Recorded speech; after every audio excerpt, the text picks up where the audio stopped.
बोलिए श्री सद्गुरु भगवान की जय। बोलिए श्री विष्णु भगवान की जय। लक्ष्मी माता की जय। बृहस्पतिवार व्रत कथा। प्राचीन समय की बात है। भारत में एक राजा राज्य करता था। वह बड़ा प्रतापी तथा दानी था। वह नित्य प्रति मंदिर में भगवान दर्शन करने जाता था। वह ब्राह्मण और गुरु की सेवा किया करता था। उसके द्वार से कोई भी याचक निराश होकर नहीं लौटता था। वह प्रत्येक गुरुवार को व्रत रखता एवं पूजन करता था। हर दिन गरीबों की सहायता करता था। परंतु यह सब बातें उसकी रानी को अच्छी नहीं लगती थी। वह न व्रत करती न किसी को एक भी पैसा दान में देती थी। वह राजा से भी ऐसा करने को मना किया करती थी। एक समय की बात है। राजा शिकार खेलने वन को चले गए। घर पर रानी और दासी थी। उस समय गुरु बृहस्पति साधु का रूप धारण कर राजा के दरवाजे पर भिक्षा मांगने आए। साधु ने रानी से भिक्षा मांगी तो वह कहने लगी, हे साधु महाराज, मैं इस दान और पुण्य से तंग आ गई हूँ। इस कार्य के लिए तो मेरे पति देवी बहुत हैं। अब आप ऐसी कृपा करें सारा धन नष्ट हो जाए तथा मैं आराम से रह सकूं। साधु रूपी बृहस्पति देव ने कहा, हे देवी, तुम बड़ी विचित्र हो। संतान और धन से कोई दुखी नहीं होता, इसको सभी चाहते हैं। पापी भी पुत्र और धन की इच्छा करता है। अगर तुम्हारे पास धन अधिक है तो भूखे मनुष्यों को भोजन कराओ, प्याऊ लगवाओ, ब्राह्मणों को दान दो, धर्मशालाएं बनवाओ, कुआं, तालाब, बावड़ी, बाग बगीचा आदि का निर्माण कराओ तथा निर्धनों की कुंवारी कन्या का विवाह कराओ। साथ ही यज्ञ आदि करो। इस प्रकार के कर्मों से आपके कुल का और आपका नाम परलोक में सार्थक होगा एवं तुम्हें भी स्वर्ग में प्राप्ति होगी। परंतु रानी साधु की इन बातों से खुश नहीं हुई और उसने कहा, हे साधु महाराज, मुझे ऐसे धन की आवश्यकता नहीं है जिसको मैं रखने और संभालने में ही मेरा सारा समय नष्ट हो जाए और जिसको मैं अन्य लोगों को दान में देती फिरूं। साधु ने कहा, हे देवी, यदि तुम्हारी ऐसी इच्छा है तो जैसा मैं तुम्हें बताता हूँ तुम वैसा ही करना। बृहस्पतिवार के दिन घर के आंगन को गोबर से लीपना, अपने केशों को पीली मिट्टी से धोना, केशों को धोते समय स्नान करना, राजा से कहना वह हजामत करवाए, भोजन में मांस मदिरा खाना, कपड़े धोबी के यहाँ धुलने देना। इस प्रकार 7 बृहस्पतिवार करने से तुम्हारा सारा धन नष्ट हो जाएगा। यह कहकर साधु महाराज रूपी बृहस्पति देव अंतर ध्यान हो गए। रानी ने साधु के कहने के अनुसार 7 बृहस्पतिवार तक वैसा ही करने का विचार किया। साधु के बताए अनुसार कार्य करते हुए केवल 3 बृहस्पतिवार ही बीते थे कि उसकी समस्त धन संपत्ति नष्ट हो गई। भोजन के लिए दोनों समय परिवार तरसने लगा तथा सांसारिक भोगों से दुखी रहने लगा।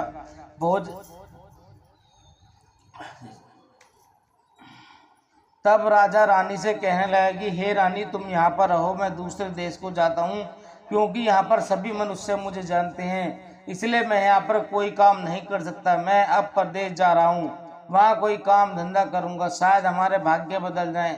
ऐसा कहकर राजा परदेश चला गया। वह वहाँ जंगल से लकड़ी काट कर लाता और शहर में बेचता। इस तरह जीवन व्यतीत करने लगा। इधर राजा के बिना रानी और दासियां दुखी रहने लगी।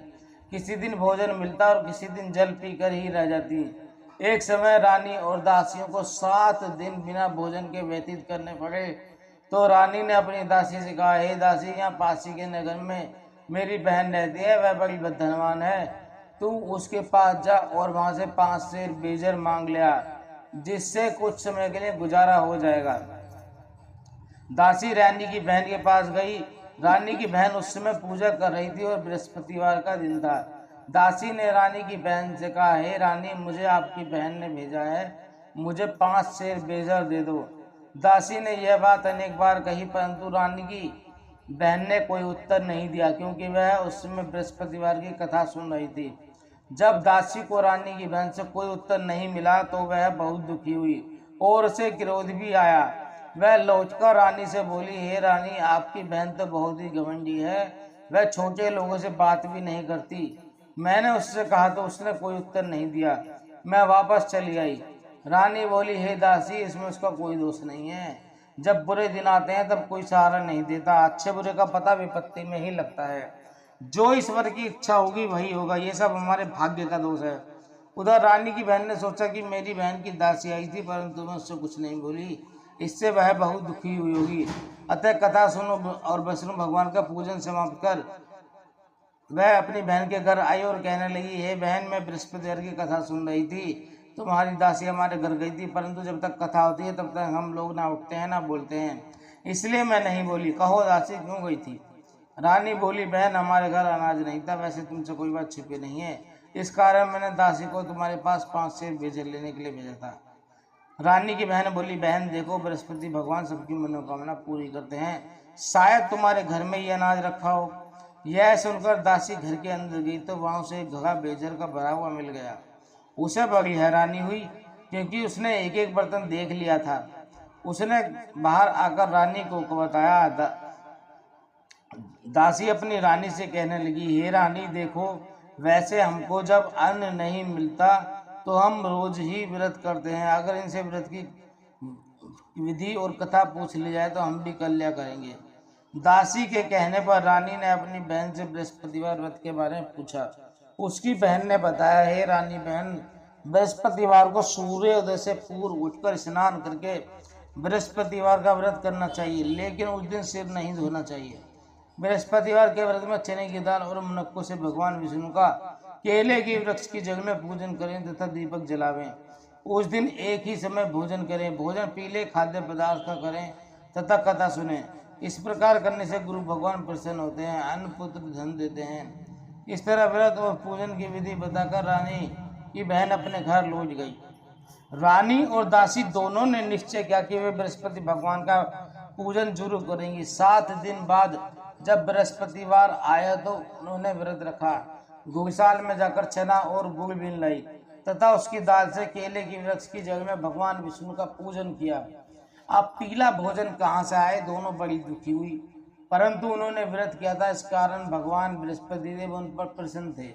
वे एक साधारण व्यक्ति के रूप में 2 थालों में सुंदर पीला भोजन लेकर आए और दासी को देकर बोले, हे दासी, यह भोजन तुम्हारे और रानी के लिए है, तुम दोनों करना। दासी भोजन पाकर बड़ी प्रसन्न हुई और रानी से बोली, रानी जी भोजन कर लो। रानी को भोजन के आने के बारे में कुछ नहीं पता था, इसलिए वह दासी से बोली, जा तू ही भोजन कर, क्योंकि तू हमारी व्यर्थ में हंसी उड़ाती है। दासी बोली, एक व्यक्ति भी भोजन दे गया है। रानी कहने लगी, वह भोजन तेरे लिए ही दे गया है, तू ही भोजन कर। दासी ने कहा, वह व्यक्ति हम दोनों के लिए 2 थालों में भोजन दे गया है, इसलिए मैं और आप दोनों ही साथ साथ भोजन करेंगी। फिर दोनों ने गुरु भगवान को नमस्कार कर भोजन प्रारंभ किया। उसके बाद से प्रत्येक बृहस्पतिवार को गुरु भगवान का व्रत और पूजन करने लगी। बृहस्पति भगवान की कृपा से उसके पास समझ फिर से धन हो गया, परंतु रानी फिर से पहले की तरह आलस्य करने लगी। तब दासी बोली, देखो रानी, तुम पहले भी इस प्रकार आलस्य करती थी, तुम्हें धन के रखने में कष्ट होता था, इस कारण सभी धन नष्ट हो गया। अब गुरु भगवान की कृपा से हमें धन मिला है तो फिर से तुम्हें आलस्य होता है।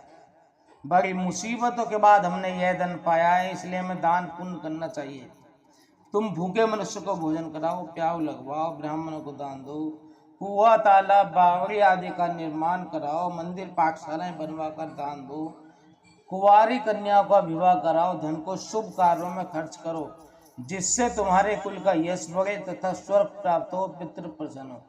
दासी की बात मानकर रानी ने इस प्रकार के कर्म करने प्रारंभ कर दिए, जिससे उनका काफी यश फैलने लगा। एक दिन रानी और दासी आपस में विचार करने लगी, ना जाने राजा किस दशा में होंगे, उनकी कोई खोज खबर नहीं है।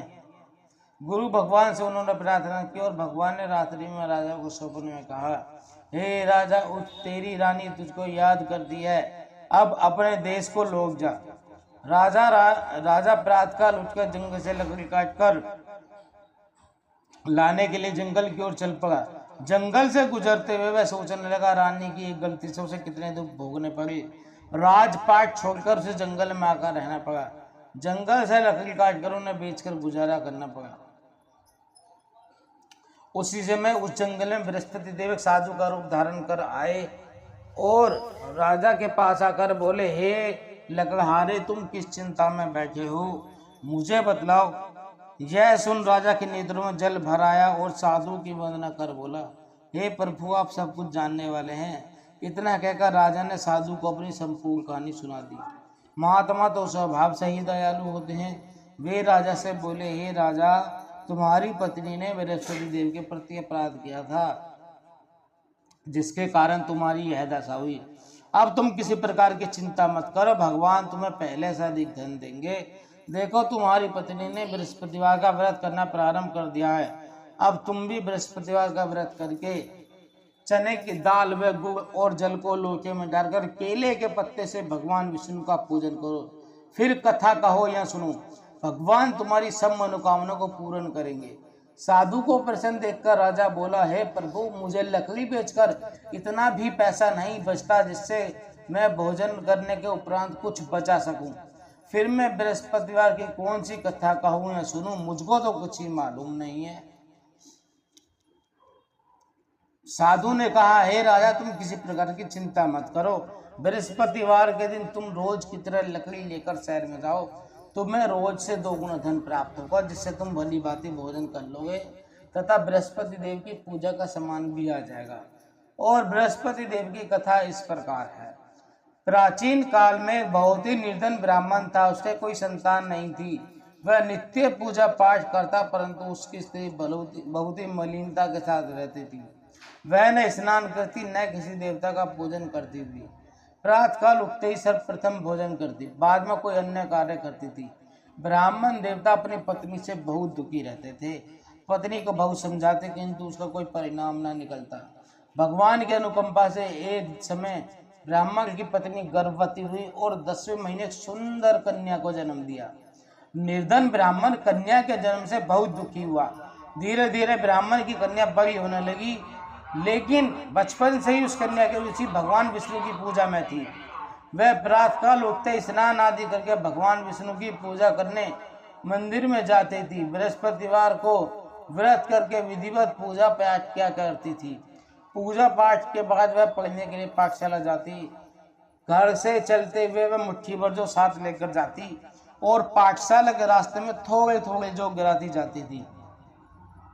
जब वह पाठशाला के रास्ते से घर लौटती तो वह जौ के दाने सोने में बदले हुए मिलते थे। लड़की सभी सोने के दाने बीन लाती थी। एक समय जब वह सोने के दाने साफ कर रही थी तो उसकी माँ ने कहा, बेटी, सोने के दानों को साफ करने के लिए सोने का सूप भी होना चाहिए।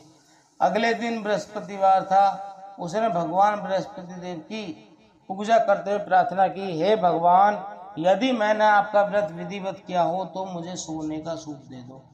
भगवान बृहस्पति देव ने उसकी सभी मनोकामना पूरी करने का वचन दिया। पाठशाला से लौटते समय उसे रास्ते में सोने का सूप पड़ा हुआ मिला। अब घर लौटकर सोने का सूप अपनी माँ को दिखाकर वह सोने के दाने साफ करने लगी। उसी समय नगर का राजकुमार उसके घर के पास से गुजरा। उस सुंदर लड़की को सोने के सूप में जो साफ करते देख लकड़हारा राजकुमार उस पर मोहित हो गया। महल में लौटकर राजकुमार ने उस लड़की से विवाह करने की इच्छा प्रकट की तो राजा ने ब्राह्मण को महल में बुलवाकर राजकुमार से उसके लड़की के साथ विवाह करने की बात कही। ब्राह्मण तैयार हो गया। धूमधाम से उस लड़की का विवाह राजकुमार से हो गया। दुल्हन बनकर ब्राह्मण की कन्या महल में चली गई। ब्राह्मण की लड़की के चले जाने से ब्राह्मण फिर से निर्धन हो गया और उसे कई दिन भोजन भी नहीं मिलता था। एक दिन बहुत दुखी होकर ब्राह्मण एक दिन अपनी लड़की के पास गया। अपने पिता से निर्धनता का समाचार सुनकर लड़की ने अपने पिता को बहुत सा धन देकर विदा किया। उस धन से ब्राह्मण के कुछ दिन तो आराम से गुजर गए, लेकिन फिर से जल्दी भूखे मरने की हालत आ गई। उस दिन लेकिन जल्दी भूखे मरने की हालत हो गई। ब्राह्मण अपनी लड़की से धन लेने के लिए फिर से महल में पूछा तो लड़की ने पिता की बुरी हालत देखकर कहा, पिताजी, आखिर आप कब तक मुझसे धन लेकर जीवन यापन करेंगे? आप कोई ऐसा उपाय क्यों नहीं करते जिससे आपका घर धन संपत्ति से भर जाए? ब्राह्मण ने कहा, मैंने तेरी माँ को बहुत समझा लिया, पर उसकी समझ में कुछ नहीं आता। उसका फूहड़पन नष्ट हो तो घर की निर्धनता भी दूर हो जाए। तब कुछ सोच कर लड़की ने अपने पिता से कहा, पिताजी, आप माँ को कुछ दिनों के लिए मेरे पास छोड़ जाइए। तब कुछ सोचकर ब्राह्मण अपनी पत्नी को लड़की के पास महल में छोड़ गया। लड़की ने अपनी माँ से कहा, माँ, तुम प्रातःकाल उठकर स्नान आदि करके भगवान विष्णु जी की पूजा अवश्य करना। पूजा करने से तुम्हारी सारी निर्धनता अवश्य दूर हो जाएगी। लेकिन उसकी माँ ने उसकी कोई बात नहीं मानी। तब क्रोधित होकर लड़की ने अपनी माँ को एक कक्ष में बंद कर दिया। सूर्योदय के समय माँ को उठाया, जबरदस्ती उसे स्नान कराया, फिर मंदिर में ले जाकर भगवान बृहस्पति देव की पूजा कराई। कुछ दिनों तक ऐसा करने से माँ की बुद्धि में परिवर्तन हुआ और वह स्वयं बृहस्पतिवार का व्रत रखने लगी। व्रत रखने से ब्राह्मण के घर में फिर से भगवान विष्णु की अनुकंपा से धन की वर्षा होने लगी और दोनों पति पत्नी धन संपत्ति पाकर आनंद पूर्वक जी विष्णु धाम को चले गए।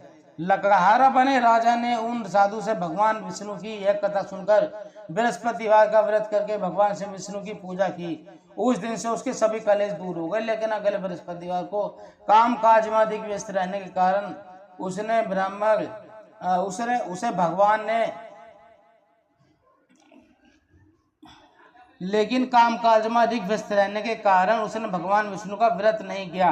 भगवान विष्णु लकड़हारे से क्रोधित होकर उसे भूल की सजा दी। उस दिन नगर के राजा ने नगर में घोषणा करके सबको सूचित किया, प्रत्येक नागरिक मेरे महल में भोजन करने आए, जो नहीं आएगा उसे अपराधी मानकर भारी दंड दिया जाएगा। लकड़हारा बने राजा ने उस नगर के राजा की घोषणा सुनी तो लेकिन जंगल से लकड़ी काटकर और लाने और उन्हें बेचने में देर हो जाने के कारण वह महल में भोजन करने नहीं जा सका। अतः राजा के सैनिक लकड़हारे को महल में ले गए। राजा ने उस महल के कक्ष में बैठाकर ऐसा भोजन कराया। उस कक्ष में एक खूंटी पर रानी का सोने का हार लटका हुआ था। लकड़हारा उस कक्ष में भोजन कर रहा था, तभी उसने एक आश्चर्यजनक घटना घटते देखी। देखते ही देखते वह खूंटी हार को निगल गई। थोड़ी देर के बाद जब राजा ने हार को गायब देखा तो लकड़हारे को कारावास में जलवा दिया। लकड़हारा मन ही मन अपने भाग्य को कोसने लगा। तभी उसे जंगल में मिले साधु का स्मरण हुआ। थोड़ी देर में भगवान बृहस्पति देव जी सन्यासी के रूप में उसके सामने प्रकट हुए और कहा, हे लकड़हारे, तूने भगवान बृहस्पति देव की पूजा नहीं की, इस कारण तुम्हें यह कष्ट हुआ है। लेकिन अब चिंता मत करो, बृहस्पतिवार के दिन कारागार के दरवाजे पर तुम्हें कुछ पैसे पड़े हुए मिलेंगे। उन पैसों से भगवान बृहस्पति देव के व्रत करोगे तो और उनकी पूजा करोगे तो तुम्हारे सारे दुख नष्ट हो जाएंगे। बृहस्पतिवार के दिन दरवाजे पर पड़े मिले पैसों से चने और गुड़ मंगवाकर लकड़हारे ने बृहस्पतिवार की कथा कही तो भगवान बृहस्पति देव ने उस नगर के राजा को स्वप्न में कारागार से लकड़हारे को मुक्त करने को कहा।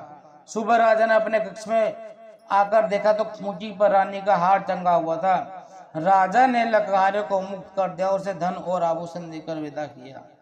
लकड़हारा बना राजा उस नगर में चलकर अपने नगर में पहुंचा तो उस नगर में कुएं, तालाब, धर्मशाला, बाग बगीचे देखकर अधिक प्रसन्न हुआ। और किसी से पूछा, कुएं, धर्मशाला किसने बनवाई? सबने उसे बतलाया कि रानी और उसकी दासी ने बनवाए हैं।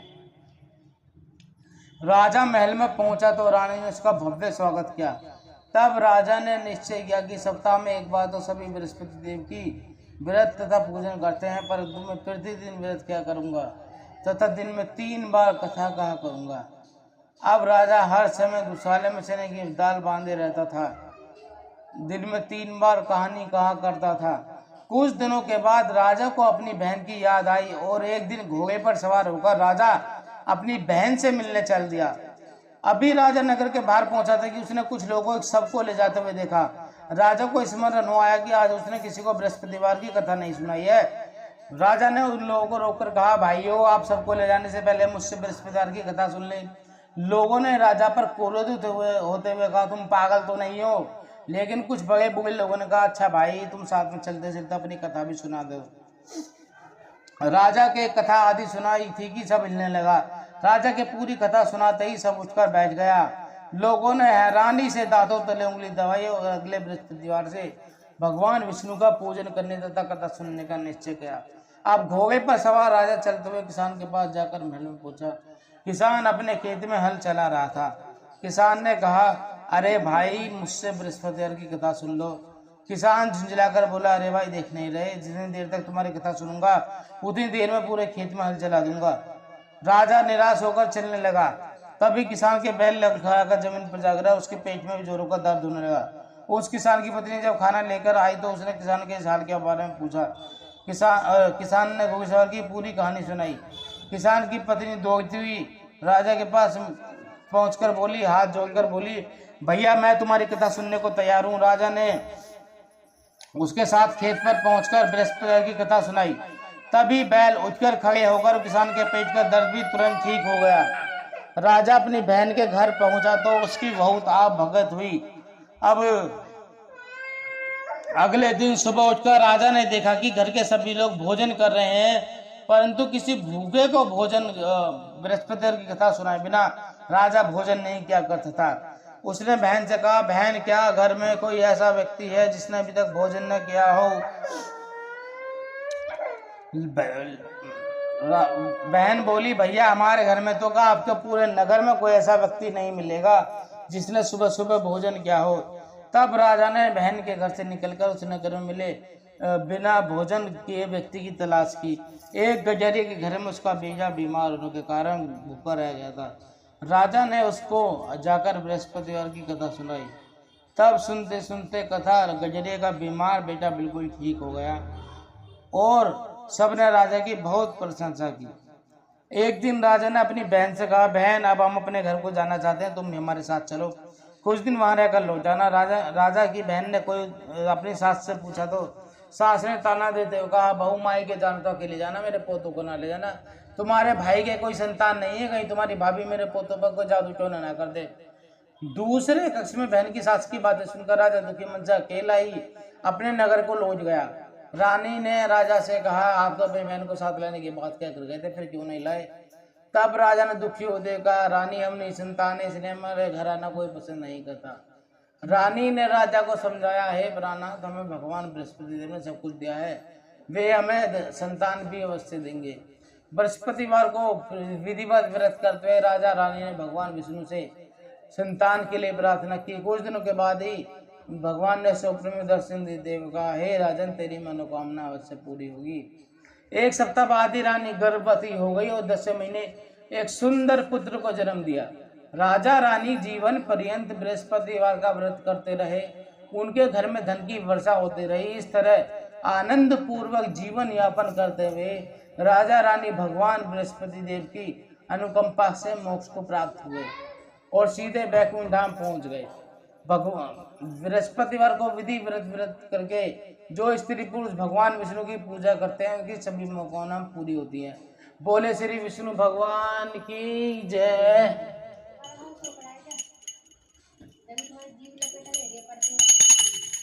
आरती बृहस्पति देव की जय। बृहस्पति देवा ओम जय बृहस्पति देवा, छिन छिन भोग लगाऊं कदली फल मेवा। ओम जय बृहस्पति देव, तुम पूरन परमात्मा, तुम अंतर्यामी, स्वामी तुम अंतर्यामी, जगत पिता जगदीश्वर, तुम सबके स्वामी। ओम जय बृहस्पति देव, चरणामृत निज निर्म, सब पातक हरता, स्वामी सब पातक हरता, सकल मनोरथ दायक, कृपा करो वरदा। ओम जय बृहस्पति देव, तन मन धन अर्पण, जो जन शरण प्रभु, जो जन शरण पड़े, प्रभु पर कट हो कर आकर द्वार के। ओम जय बृहस्पति देव, दीन दयाल दयानिधि, भक्तन हितकारी, स्वामी भक्तन हितकारी, पाप दोष सब हर, भव बंधन हारी। ओम जय बृहस्पति देव, सकल मनोरथ दाय, कृपा करो वरदा, स्वामी सब संशय हारी,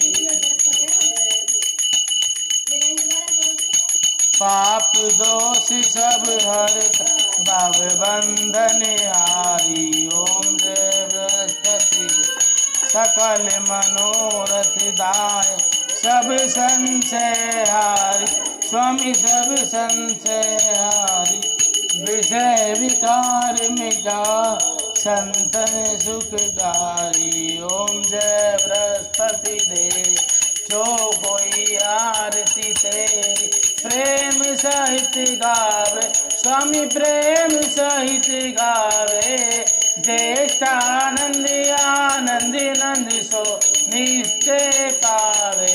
ओम जय बृहस्पति देवा। बोले श्री विष्णु भगवान की जय, लक्ष्मी माता की जय।